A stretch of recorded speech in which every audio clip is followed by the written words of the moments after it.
I give you a little tour of the farm. These are some great access points we use at the farm. The first one is the gate. This is when you Google our site, Hayes Valley Farm. This is 450 Laguna right here. So our main gates open up to Laguna Street, which you can see is a bustling San Francisco residential street. And our chain link fence circles the entire perimeter of a 2.2 acre site. Welcome. Let me show you some great points of interest that you'll want to know about the site if you're planning any sort of structure. Most of the time, 90% of the time, you won't see any cars here. You might see a dump truck or two full of mulch. This is where we get a lot of our resource materials, and you can see some of them are piled up on the left there, and some are piled here. We call this Mulch Mountain. As we move up this slope here, we're heading towards the freeway food forest, and we're heading towards what used to be an on-ramp. So this corner represents the intersection where cars from all over the city converge to get on the highway. And it's the same street they used to get on the highway when it was called the Central Freeway, before it was called Hayes Valley Farm. So the reason you see so many cars here is there used to be a time when these cars would actually stop at that intersection right over there and then prepare themselves to enter the 101. So once the highway was no longer in use after the earthquake, they put a fence up around this particular corner, and for 20 years it sat dormant and got a little overgrown. And now you can see we've got some life coming back. This sculpture is going to be staying on the site for interimly. It's by an artist named Mark Boff, and it's called Adaptations. This is where some of our water drains on the site. We're in the rainy season right now, so this is a really active drain, and it prevents the freeway on-ramp / freeway food forest from getting flooded.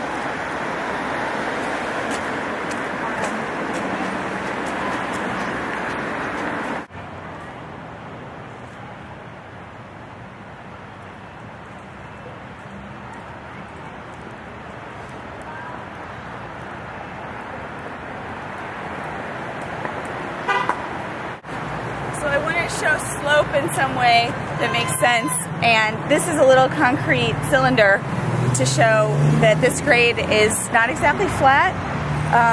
It comes down and slopes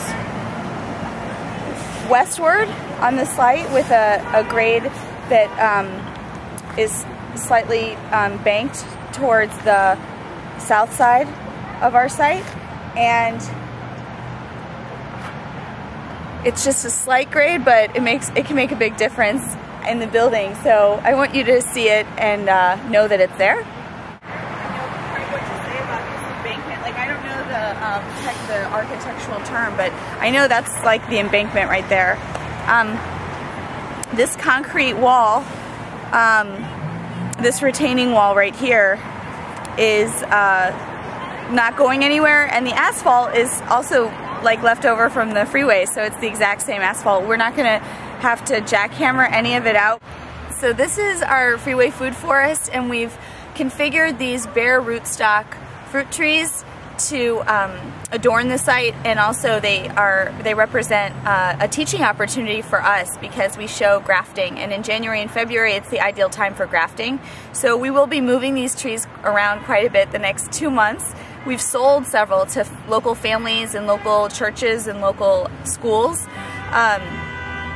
There are 14 varieties of fruit trees, and they're very mobile. They're in pots so that they can be moved around. So they're not fixed in place, but we do want them to remain in a sunny place.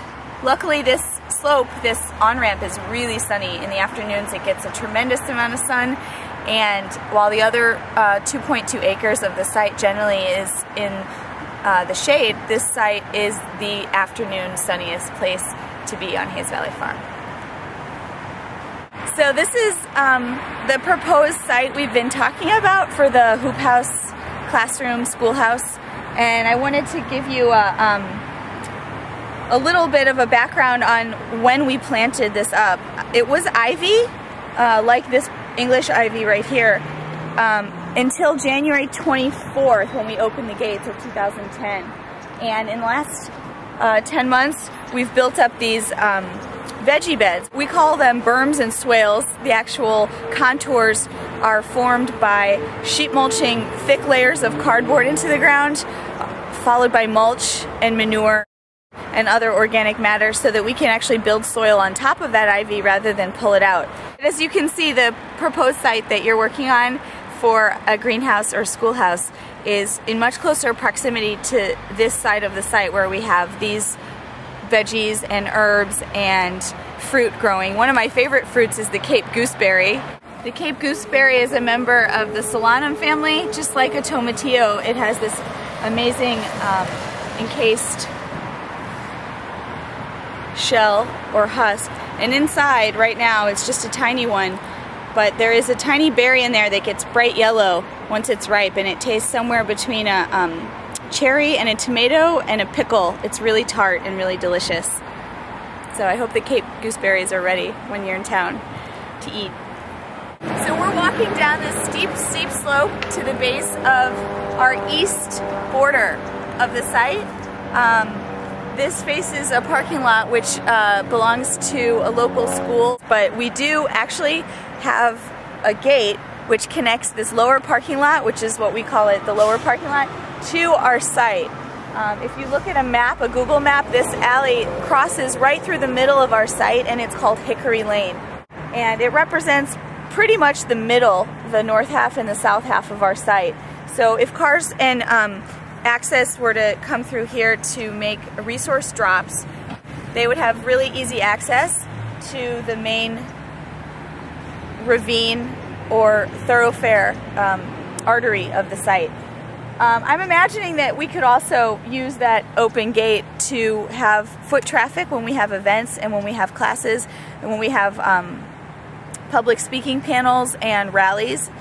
We have all kinds of events. So once this slope is terraced, then people would be able to enter from this lower parking lot and come straight up to the on-ramp where the hoop house or the classroom might be sitting. Follow me, I'll show you. We've already terraced one of the slopes on the site. We call it the north slope.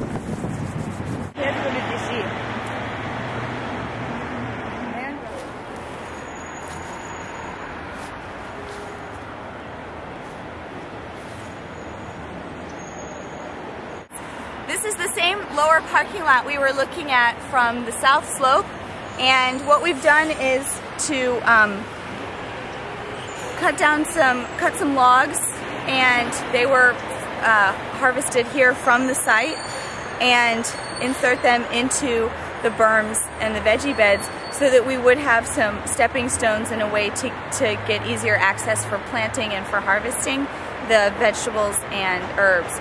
So this is one option that we may employ for the steep slope on the south side of the site. So if you're someone who eats seasonally in California, you're probably not eating strawberries right now because they were in season up until probably August or September. But here at Hayes Valley Farm, we get so much sun and we're so exposed to the afternoon and the east sun that we actually are still growing strawberries.